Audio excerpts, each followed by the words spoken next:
WNBA MVP is getting interesting after a impressive starting stretch to the season from Feast Collier. We have seen her odds start to come back a bit, considering she is missing games with this back injury. Big questions as to whether she will ultimately log enough games played this year to be considered for this award. But she is right now minus 250. And the big question is, do we take a shot on one of the longer shot players here to potentially steal this from Collier? Clark right now is plus 225. Brianna Stewart, 25-1. And then there is a whole swath of potential winners, including Asia Wilson at 66-1, Alyssa Thomas at 100-1, and Sabrina Ionescu at 150-1 that I think are all worth considering. How do you kind of look at the current landscape of the WNBA and handicap the MVP?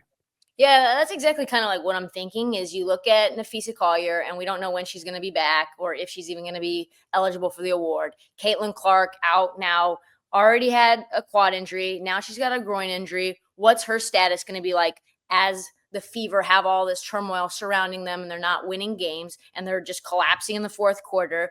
And you look at, say, the Aces, which I think a lot of people would probably go and say, oh, wow, Asia Wilson, 66-1. There's a big reason why I wouldn't bet on her. And a lot of that evidence came just yesterday when the Mystics blew out the Aces. They were up 20 points going into the fourth quarter. I don't like what I'm seeing from Vegas. And I don't think Asia can win it again when there's already voter fatigue, winning her third MVP, when her team is losing like this. I just don't think she has enough there to give the voters enough reason to bet on her. So for me, it would be one of the Liberty players. Now, Brianna Stewart's 25-1. I'd probably sprinkle some money on her, but I think there's a real argument to be made for Sabrina as well at 150-1, the lead guard on this team. No Jonquel Jones, had two games already where she scored 34. For me, I've already placed that bet, and I'll probably continue to place that bet.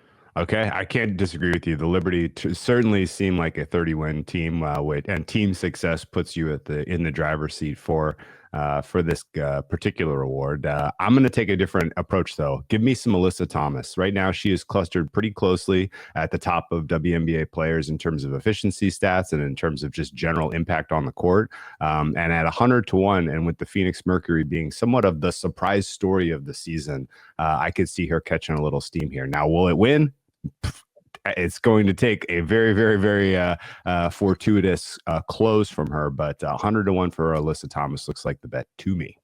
Make a fast break for on-court action with the WNBA Odds Boost token, courtesy of BetMGM. Use your token to get a bigger payout on a winning WNBA bet.